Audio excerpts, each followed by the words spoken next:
Turning 16 was the day my life fell apart, and then began to rebuild. The rain pounded against the windows of our suburban home, its steady rhythm echoing the chaos inside. Victoria, my sister, leaned nonchalantly in the corner, a smirk playing at the corners of her lips as our parents dropped the bombshell. Rachel, Mom said, her tone as cold as ice, we've made a decision. It's time for you to go. She said it like she was announcing a change in dinner plans, not disowning her daughter. You're not like Victoria, you're not cut out for college, and we can't keep wasting resources on someone who'll never amount to anything. Dad didn't even look up from his newspaper, he was as detached as ever. Meanwhile, Victoria stepped forward, her heels clicking sharply against the floor, breaking the silence. Don't take it personally, little sis, she said, her voice dripping with fake sympathy. Maybe you'll find work as a janitor, that's more your level.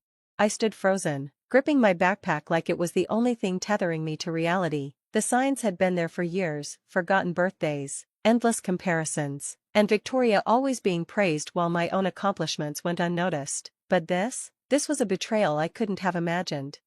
Victoria was always their perfect child, private tutors, exclusive dance classes, while I worked part-time jobs to buy my own school supplies. Even when I pulled off a solid B average against all odds, all I heard was, "Why can't you be more like your sister? You have until tonight to pack," Mom said, her voice colder than before, "and don't take anything we bought, you'll be leaving with what you came with." I couldn't help but laugh bitterly. That's fine, I bought everything I own since I was 12. Victoria rolled her eyes, always the victim. Rachel, this is why you'll never get anywhere. That night, as I shoved my meager belongings into a worn-out duffel bag, a fire ignited inside me. I wasn't just going to prove them wrong, I was going to succeed so spectacularly that they would regret every word they'd said. What they didn't know was that for the past year, I'd been secretly teaching myself to code. Every dollar I earned at the cafe went into online courses. Mrs. Chen, my high school computer science teacher, saw potential in me and became my silent mentor. While Victoria flaunted her acceptance to Princeton, I was building a future they couldn't even fathom. Instead of wandering the streets, as they probably hoped, I showed up on Mrs. Chen's doorstep. "Rachel," she exclaimed, pulling me into a tight embrace, "come in, you're safe here." The Chens took me in like family, their modest home becoming my sanctuary. Mrs. Chen honed my skills, and her husband, James, a tech recruiter, helped me land an internship. From there, I poured myself into learning, coding, and growing. By 18, I launched my first successful app, an educational platform for underprivileged students. Its success caught the attention of Marcus Chen, CEO of Tech Fusion, who offered me a spot on the development team. By 26, I had become one of Tech Fusion's youngest executive vice presidents, overseeing billion-dollar projects. My accomplishments were well known, but my name, now legally changed to Rachel Chen, kept my family blissfully unaware of my success. Meanwhile, Victoria stayed on the predictable path: law school, a prestigious firm, and a marriage to Bradley Thompson, a lawyer from old money. Mom and Dad posted about her picture-perfect life on social media, never suspecting what I'd built. Then fate intervened. One ordinary day at work, my assistant buzzed in. "Ms. Chen, the representatives for the merger meeting are here. They're from Thompson, Williams Associates." My heart skipped a beat. Victoria's firm. "Send them in," I replied, adjusting my suit and settling into my office chair. The door opened, and there she was, Victoria, poised and flawless, walking in with Bradley and their team. The moment her eyes met mine, her composure shattered, her designer bag slipped from her hand and clattered to the floor. "Rachel?" she whispered, stunned. "How?" I gave her a cold smile. "Welcome to Tech Fusion, shall we talk about the merger?"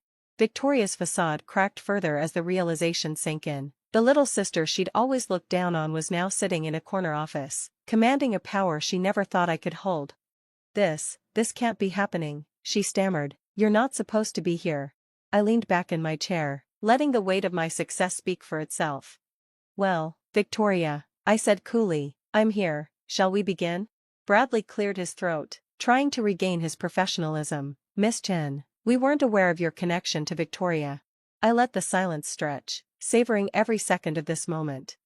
"No, I'm sure you weren't," I replied, my voice sharp, "just like you probably didn't realize that your firm's future rests entirely on my recommendation about this merger."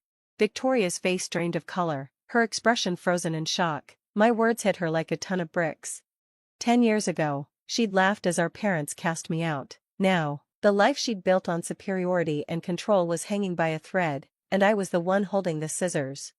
The meeting that followed was one of the most satisfying moments of my life. Watching Victoria crumble under the weight of her own arrogance felt like justice. But this was just the beginning. She had no idea what was coming next. And neither did our parents. Revenge, like success, is best served with perfect timing and careful planning. As Victoria and her team left my office, I couldn't help but smile. This was only the start. I could see the cracks forming in her once impenetrable confidence. Every layer of power, every shred of superiority she had clung to was unraveling before her eyes. This was only the first part of a plan that had been years in the making. The real strike was still to come. Word of the meeting spread quickly through her social circles. Within days, whispers of my identity replaced the admiring mentions of her accomplishments. Rachel Chen. The tech visionary. The prodigy. The self-made millionaire. My name was no longer just a blip in the tech world, it had become a headline. To Victoria, I was the sister she had dismissed and discarded all those years ago. My phone buzzed relentlessly, 17 missed calls in a single day. Each notification was like a little victory, a reminder of how many times I had been ignored, erased, and forgotten by the very people who were supposed to love me. Ms. Chen, Sarah, my assistant, called through the intercom. Your sister is in the lobby again. She's insisting on seeing you. I glanced at my Rolex, the symbol of how far I'd come from the 16-year-old girl who once wore hand-me-down clothes. Let her wait, I replied calmly. I have more important things to do. And indeed, I did. I was finalizing the paperwork for TechFusion's acquisition of Thomson Williams Associates. But it wasn't the merger they had been hoping for, it was a hostile takeover. This was the end of their firm, and it was happening on my terms. An hour later, Victoria stormed into my office. She looked nothing like the poised, perfect woman she had once been. Her suit was wrinkled, her mascara smeared from crying. Rachel, please, she began, voice trembling. You have to talk to me. The merger, our firm depends on it. I leaned back in my chair, savoring the moment, letting her desperation fill the silence. Interesting, I said coolly. Now you need something from me. Quite the change from 10 years ago, isn't it? I was young, she muttered, almost pleading. We all were. I didn't understand. Didn't understand what? I interrupted, my voice like ice. That throwing your own sister away might come back to bite you? That the person you cast aside might actually become someone you need? She slumped into the chair across from me, the weight of her guilt evident in her posture. What do you want, Rachel? She asked, her voice barely a whisper. An apology? Money? Just tell me. I laughed, a bitter, triumphant sound. Money? Victoria, I make more in a month than you do in a year. As for an apology. I stood and walked over to the floor-to-ceiling windows, looking out over the city. It's too late for that. Mom and Dad want to see you, she said softly, her eyes wide with a mixture of hope and desperation. They're devastated. They didn't know about your success. Devastated they missed out on the money, you mean, I shot back, my disdain clear. Tell me, did they ever try to find me after they threw me out? Did you? Any of you? Her silence answered for her. Mrs. Chen looked for me, I continued, my voice steady but unwavering. She and her husband took me in, believed in me, and supported my dreams. They're my real family. Victoria's eyes widened as the realization hit her. You changed your name to Chen? I did, I confirmed, a cold edge to my voice. The moment I turned 18. I wanted nothing to do with a name that brought me nothing but pain. Just then, my phone buzzed with a message from Marcus Chen, TechFusion's CEO. Acquisition approved by the board. Proceed as planned. I turned back to face Victoria, my expression unreadable. You're about to hear some very interesting news about your firm, I said, my voice calm but cutting. I'd suggest you start updating your resume. Her face drained of color as the gravity of my words sank in. What do you mean? She asked, panic creeping into her voice. I let the moment hang in the air, enjoying her anxiety. Tech Fusion isn't merging with Thomson Williams Associates, I said, each word deliberate, measured. We're buying it. And our first order of business? Restructuring the entire management team. Victoria's skin turned ashen as the realization hit her. You can't do this, she stammered. Bradley's family, their connections. I couldn't hold back a laugh this time. Bradley's country club connections? Victoria, I have dinner with senators and tech billionaires. His world is nothing compared to mine. At that moment, her phone buzzed, Bradley's name flashing across the screen.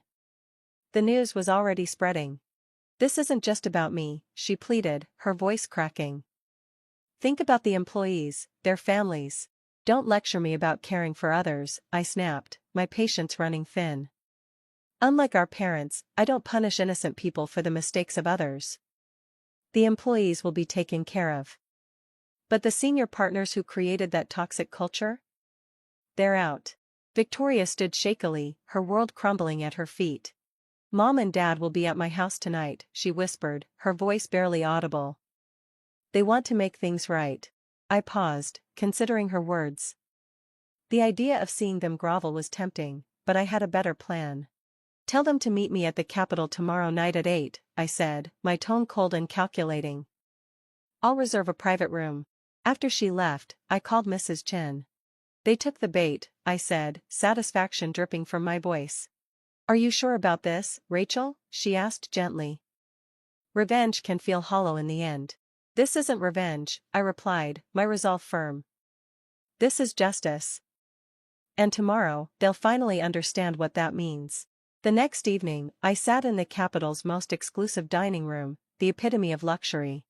When my family arrived, their faces showed a mix of awe and discomfort, unsure how to reconcile the daughter they had abandoned with the woman who now commanded a world they could only dream of. Rachel, Mom began, stepping forward as though to hug me. I didn't move. Please, I said coldly, gesturing to the table, sit. Dad cleared his throat, clearly uncomfortable, unsure of how to navigate this new reality. We've been doing a lot of thinking, Princess. Don't, I cut in sharply, you lost the right to call me that the day you threw me out. Mom's eyes filled with tears, her act as perfectly timed as ever. She always knew how to make herself the center of attention, even now. We made a mistake, she sobbed, we were so wrong about you. The waiter approached, uncorking a bottle of wine worth more than their monthly mortgage. The sound of the cork popping echoed through the tense silence, a punctuation mark to the weight of the moment. Yes, you were wrong, I said, my tone calm but unwavering, but that's not why I agreed to this dinner. Victoria shifted in her seat, her confidence starting to crack, her hands fidgeting nervously. Rachel, about the firm, she began. The acquisition is final, I replied curtly, cutting her off again, and that's not why we're here. From my briefcase, I pulled out 3 folders and slid one toward each of them. Open them. The room fell silent as they reluctantly opened the folders. Inside were meticulously documented records, everything from forgotten birthdays, cruel remarks, to financial statements, property deeds, and investment portfolios, all their secrets, all their debts. How did you get this? Dad's voice faltered as he scanned the contents, his eyes widening in disbelief. While you were busy boasting about Victoria's mediocre achievements, I began, leaning back in my chair, savoring every second of their discomfort. I was busy acquiring everything you owed, your mortgage, your car loans, Victoria's student loans, even Dad's failing business liabilities. I let the moment settle, watching their faces as they processed the weight of my words.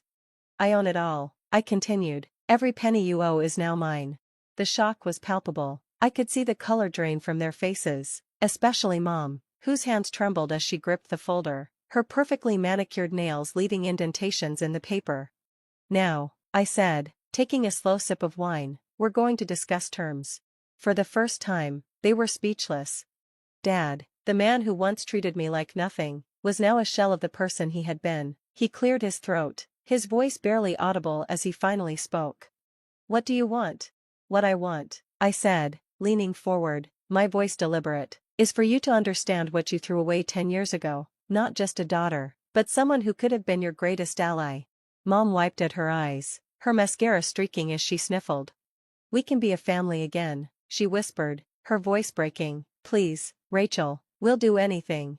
I raised an eyebrow and pulled out another set of papers, the final documents in my plan. Victoria, ever the lawyer, snatched the papers first. Her face went pale as she read through them. This is everything. The house, Dad's business, my trust fund. Precisely, I said with cold satisfaction. Sign it all over to me, and I'll erase your debts. Refuse, and tomorrow, I'll foreclose on everything. You can't do this, Dad protested, his voice desperate now. We'd be ruined. Ruined? I echoed, my laughter cold and sharp. Let me tell you about ruined. I leaned in, my voice hardening. Ruined is being 16, with nowhere to sleep, because your family threw you out. Ruined is working 3 jobs just to survive. Ruined is watching your perfect daughter post about her perfect life while you fought just to make ends meet. Victoria's anger flared, her face turning red. You're better than this, Rachel, you've already won. You're wealthy, powerful, why stoop to our level? This isn't about stooping, I said, my voice unwavering. This is about justice, consequences. I pulled out my phone and hit play. Their voices filled the room, cruel, dismissive, condescending words from a decade ago, laughing about my future, predicting failure. Mom's hand shot up to her mouth, as if trying to block out the sound of her own venom, the words they'd spoken, the cruelty, it all came rushing back. I kept this, I said quietly, pausing the recording. Every time I felt like giving up, I listened to this. It reminded me of what I was working for, not just success, this moment. Dad picked up the pen, his hand shook as he signed the papers. Mom followed suit, her tears now freely falling, and then, after a long pause, Victoria signed as well, her pride broken in the face of the inevitable. It's done, I said, collecting the documents and slipping them into my briefcase. The apartment keys are with the maitre d'. You have until tomorrow to move your things. Everything else will be sold. As they stood to leave, I looked at them one last time. 10 years ago, I said, my voice a low, deliberate murmur, you told me I'd never amount to anything. I paused, letting my words sink in. You were wrong. I took a slow breath, letting the satisfaction of the moment wash over me. I became everything you said I couldn't, not because of you, but in spite of you. Victoria paused in the doorway, her voice trembling as she looked back. Will we ever see you again? I considered her question, my thoughts drifting to the future. That depends on whether you learn from this. After they left, Mrs. Chen entered, her warm smile a soothing contrast to the coldness that had settled over me. She pulled me into a tight hug. Are you okay, sweetheart? For the first time in 10 years, I allowed myself to smile, my voice lighter than it had been in ages. I think I am. The next morning, I watched as movers dismantled my old family home piece by piece. Victoria's carefully constructed life was unraveling, thread by thread. Dad's business was in the process of being restructured, and Mom's social circle buzzed with gossip about their fall from grace. But revenge wasn't my ultimate goal. I had something far greater in mind. The following week, I announced the creation of the Chen Foundation for Youth Empowerment, a nonprofit dedicated to supporting abandoned and struggling teens, giving them the tools to rewrite their own stories. When I unveiled the foundation's headquarters to Mrs. Chen, she wept with pride. This, she said, her voice thick with emotion, is your real victory, turning pain into purpose. And she was right. The legacy I was building wasn't born from vengeance, it was born from hope. Each teenager who walked through the foundation's doors would find the support I had once needed, and they would receive it from the Chens, who had given me the family I'd always longed for. Months later, I received a letter from Victoria. She wrote about her new life, working as a paralegal, living in a modest apartment, and finally understanding the value of humility. I didn't respond. Instead, I anonymously donated to the legal aid clinic where she worked, ensuring they could continue helping others. Success, I realized, wasn't just about proving my family wrong. It was about proving to myself that resilience could triumph over cruelty. My biological family may have abandoned me, but their rejection had forged me into someone unstoppable, someone who not only survived but thrived, using that success to lift others. In the end, I had gained something far more valuable than revenge. I had found freedom, purpose, and an unshakable peace. The girl they threw away had become the woman they could never be, happy, fulfilled, whole. 2 of 2.